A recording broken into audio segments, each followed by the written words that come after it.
The 3764 Elvis Presley Boulevard. Hit it, Elvis. You got it, E.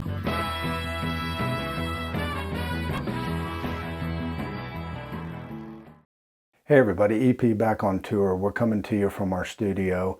We're so excited to share this new series with you that we have coming out. We're taking a totally different angle.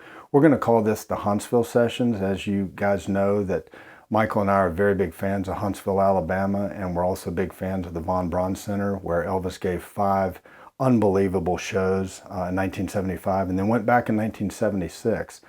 So what we did is we went back to Huntsville and we met 5 different individuals who shared their stories, and not all of them are going to be concert stories, but they're going to be basically a collection of memories from different fans that have different stories. And the reason that we're doing this is Michael and I, as you guys well know, the people who were in Elvis's inner circle, we're starting to lose those guys very quickly. And what we wanted to do is kind of branch out, and just as important are the stories that the fans have. They're just as important as the stories of the people that knew Elvis and worked for Elvis.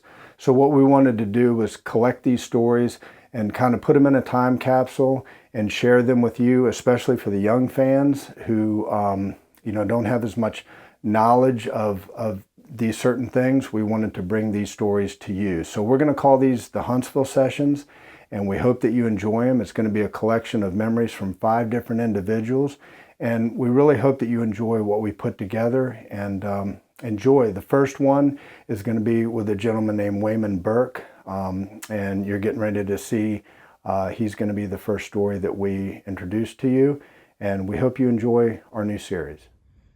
So we're here today with Wayman Burke. Mr. Burke, you've been living in Huntsville your entire life. You're born and raised here, as you say? I'm a native-born Huntsvillian. Okay. Born here in 1951. All right. And the reason we asked you to come in today, we're here in the boardroom, one of the boardrooms here at the Von Braun Center, which is exciting in its own right, because we've got some stuff here behind us that we'll go over later. But the reason we wanted to have you come in today is because you actually saw Elvis in concert in this building, which is just down the way here. And we just wanted to basically create a time capsule for not only for you, but for fans. We talked a little bit just before the interview where we discussed how these time capsules are going to be vitally important to the future, because you and I think that was one of the first connections we made, is that we kind of agreed upon when I made the comment that we have a lot of youth coming into the Elvis world right now. You agreed with that, and we agreed that these time capsules are going to be vitally important. So without me talking too much more, I want to talk to you about the first time you ever heard Elvis. If you can go back to that time and tell me what was the song, if you remember that, what was that experience like? Well, we didn't have a television in my house until probably 1961 or 62. That's just the way it was at the time. Mm-hmm. But we did listen to radio, and I remember my parents listening to the Grand Ole Opry. And of course, in church, we heard a lot of that, old-time gospel music and so forth. I was just conscious of who he was. He was a fixture in the culture, just comments as a child, early in school in the late 1950s. And I had an aunt, and my Aunt Davida, who was a teenage girl at the time, who tolerated me when I was at their home, seeing my grandparents, and playing with her record player. And she would let me play her records, that there were some Elvis records there. I don't remember the ones I actually listened to. Hound Dog comes to mind. Okay. But she was patient with me, and I think that's probably when I really fell in love with the music. Well, you had talked earlier about that we might have an opportunity to come out to your home. Yes. And you have that record player. I do. And so we're excited to see that. And I don't want to give too much away about our visit to your home, but you have another very special, since we deal with Elvis being on tour, you have another very important item that is a piece of memorabilia, if you will, which I think you're right up my alley. I think what you have at your home is, and I can't wait to see it, but a very unique piece of memorabilia, and I don't want to give it away. And later on in this video, when it comes out, we'll show it. So Wayman, thanks for inviting us into your home and letting us see this very unique piece of memorabilia. And I remember when we came in to do the video on the Von Braun Center, one of the main things that we wanted to see, but we knew we couldn't, was the hotel where Elvis stayed, which was right across the street on Williams Avenue, right? Yes. And it's been, what, 10 years now since they've torn it down? Yes. But you were able to go in and salvage a little piece of very unique Elvis history. Can you share the story with us? Now, first of all, what inspired me to do this, I saw Dick Clark one night showing off this rock and roll memorabilia, and he had the door from either the Plaza or the Waldorf, I forget, where the Beatles stayed. And it hit me when they were tearing down this hotel, I need to get the doors, because people had already gotten the numbers and that sort of thing. And so one of my former students was property manager for the city of Huntsville, and I wanted to make sure I got the right doors. So we went up and marked the 2 doors on the room, and I was able to buy them from the salvage company for like $10 a piece, had them restored to the original color, and I gave one of them to the Huntsville Public Library Heritage Room, where it's still at. You can see it there. And I kept the other for my rec room. Very nice. When you marked it, did you just... We marked it up here at the top. Very smart. We pulled it down. We can see where we marked it. Very smart. So you were telling us Suite 328 Yes. would have been the room number, and Yes. also another very popular person stayed in that room also at one time. President Reagan, and back in 1984, and a lot of stars stayed in this room. I know B.B. King did, and numerous others. I don't know all their names, but I was proud to get the door. I was sort of surprised that someone else didn't think of it. Well, we've got a lot of strange memorabilia ourselves. You saw the seat over there at the Von Braun Center Yes, sir. that we drove a long way to get. So Yes. we applaud you for this, and thank you for grabbing it. The good news is my son loves it too, so it'll stay in the family, I guess, at least another That's great. generation. Thanks for sharing the story with us. Yes, sir. So Wayman, when I interviewed you this morning, one of the more emotional parts of our interview was about your aunt, and I was basically asking you about your introduction to Elvis, and you discussed this piece of equipment right here. Yes. So would you share with us the story about this? I'll be glad to. My aunt was a few years older than I am, and my Aunt Davida, and she was a teenage girl, and I was probably a 10 or 11-year-old boy, pestering her to death. She was always so good to me, and my oldest friend, if that makes sense. Sure. And she always let me play with her records, and she had records by, the popular artists of the day, including Elvis. I remember Hound Dog. And she would let me play records on this record player. And many years ago, at a yard sale, she was selling it for $2, and so I bought it and had it restored. And I later got this copy of Mystery Train. It's not in perfect condition, but Original. that is an original Mystery Train. And it's actually my favorite of the Sun cuts that he did. Okay. I really like That's All Right, Mama, but I think I like this one the best. Yeah. The Train, of course, and a lot of rock songs and country songs it was a way to get away from your life, Sure. to find adventure and so forth. So it sort of spoke to me. I'm sure it spoke to him. Yeah. Well, I really appreciate you playing this for us, and we're going to include that when we do our video, but we really appreciate you sharing this story with us. Wonderful. Thank you very I'm much. proud somebody's interested. Absolutely, we are. And again, I was shocked. My son said, "Don't get rid of that record player." Yeah, glad you did. Thank you. Okay, good deal, sir. It does play.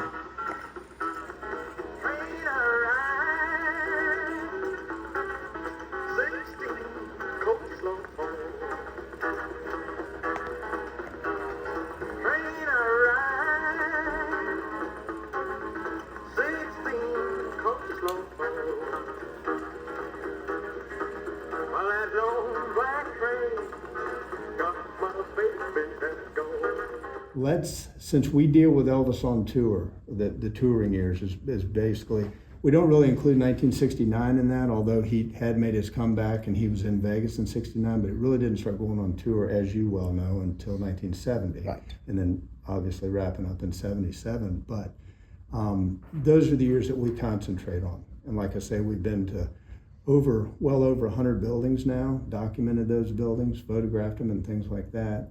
And as we do this, we find it very important to try to find people that were at those shows, because we can go in here all day long and photograph and film a building. We can film it from the outside, film it from the inside. We can play music in there that he may have sung the day that he was there. What we're really starting to do now is we're trying to locate some people who were actually at the shows and bring that into the time capsule when we document the building, because we kind of feel like that rounds it out a little bit, polishes it off at the end of the day. So with that being said, let's talk a little bit about how old were you when you found out you were going, when you knew you were going to that show? Just tell the story about that. Well, I guess I was about 25, 26 years old. My wife and I had gone to a lot of concerts in college, and even I saw Flat and Scruggs when I was a kid, Okay. not rock and roll, but Right. important to it. And so he was coming to Huntsville here at the Von Braun. The Von Braun had just opened in '75. Mm-hmm. And it was just pandemonium, I would say, because Elvis was coming here for one show. And, we were trying to get tickets. You couldn't get tickets, and we were very let down. They kept adding shows. Mm-hmm. And so we finally got tickets to show 3, which was on a Saturday night, I believe the 31st of May. And we were just very excited about it. I would say that, the excitement in the city was on level with the moon landing, which is very important for folks in Huntsville. Sure. But he sold 5 shows back to back. That's just under 50,000 people over 3 days. And to my knowledge, it's still the record for a single artist. Mm-hmm. Interestingly enough, had he, as many wanted him to do world tours, he may never have come here. Right. So there are experiences in life that we have that, while they may not be life-changing, they're the nuggets of life. And that's one of those nuggets of life stories. Mm-hmm. So we came to the concert. There was so much excitement. The place was packed.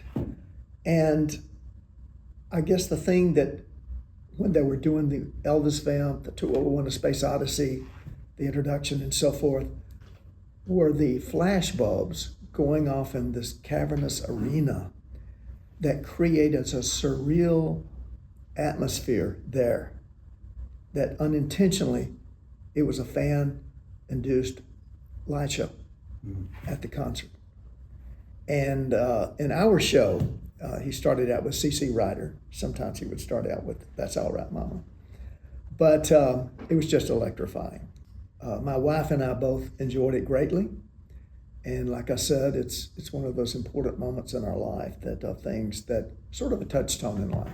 Where were you sitting, if you don't mind me asking? Oh, I don't mind at all. We were up in the nosebleed section. Okay, but you were in the building. We were in the building. It really didn't matter. We know, were in the building. The more we do this, we're finding, that the numbers, obviously with anything, with any event, you can say, like with the Kennedy assassination, with the Right. moon landing, whatever, your numbers, World War II veterans are, Yes. we're just about, gone. We're just not going to have those guys around. And we're starting to see, I think we've still got a lot of years left where you're still going to have people that saw him in concert, obviously, but this makes it more important for us to talk to folks like you that can share that story and just give an idea of what that was like, because once everybody is gone and we're leaving this time capsule, Right. The kids that are out there today that are going to open this time capsule one day, this is all vital information. So just the thing that jumps out at me all the time is when they talk, we talk about flash cubes, you know what they are and I know what they are, but a lot of people, they go, younger what are people they don't talking know. about? they don't know what they are. So But I don't know, it's almost like they were made for that moment. It was thousands including ours. We had the little 4 little squares on the top. Well, I think that you and I, we kind of had the same love for history because you've taught history, and that's what your job was here in Huntsville, and you've even high school and at the college level, Yes. right? Yes, sir. And I think what's important about that is, looking at the just something as simple as like the flash cubes that we just talked about. That's a historical thing. Rewind that tape, that Elvis tape, back just a little bit, and imagine those shows without those flash cubes. It takes on a whole different. Meaning, but the energy. I think that's if we watch old footage of him, even without the sound, it's theater as well. He always said it came natural. It was involuntary, the way that he moved as a younger man and so forth, which excited, a lot of young women especially. But it was an energy that seemed to define the needs of teenagers of that era. I like to, as I've told you, I like to look at Elvis and the historical and cultural impact that he had on a generation. I find it fascinating that when we set this trip up, we have our good friend Benny Jacks. Yes. She has been tremendous, and I'll brag on her. I love Benny. Long. We all love Benny. When I talked to her about coming down, because she was instrumental in this piece of memorabilia that we came down to get. When I talked to her about coming down to get it, I said, I'd like to interview you, and if you can think of anybody else that were at those shows. And literally daily, I would get an update on my phone that said, I've got 2 more coming, I've got 3 more coming, and I've got, and this person, and I was ecstatic, because that's exactly what we wanted to try to capture. She worked it. And she did. And I was telling her just before she walked out here a minute ago, I said, I can see why you were part of the space program, because you are phenomenal with just setting things up. Let me say this about my dad used to say there are doers and talkers in this world. Let's just say Benny is a doer. Yeah, she is. She's a dear friend. But before we wrap up, I'd like for you to discuss the trip out to the airport. Okay. Well, let me also say we also saw him here in '76, the following year. Oh, you did? He did Okay. 2 shows. So. Okay. We saw Elvis at show 3, which was the evening show on May 31st, a Saturday. Okay. He had 2 more shows on Sunday, a matinee and then a later show. And my wife and I went out to the airport, Huntsville Aviation, I believe it was called at the time, for private airplanes and so forth. And Elvis's plane was there, and it already had been a big attraction over the past, 3 days of people going out and seeing the Lisa Marie moored out there. And we went out, as later at night, we had our 3-month-old son with us as irresponsible parents, but it was a warm night, so he was okay. But the steps were pushed up to the plane, which would indicate an early departure, because he had the reputation of being nocturnal. So Right. There were probably a dozen or so other fans just milling around the fence, not out at the plane, of course.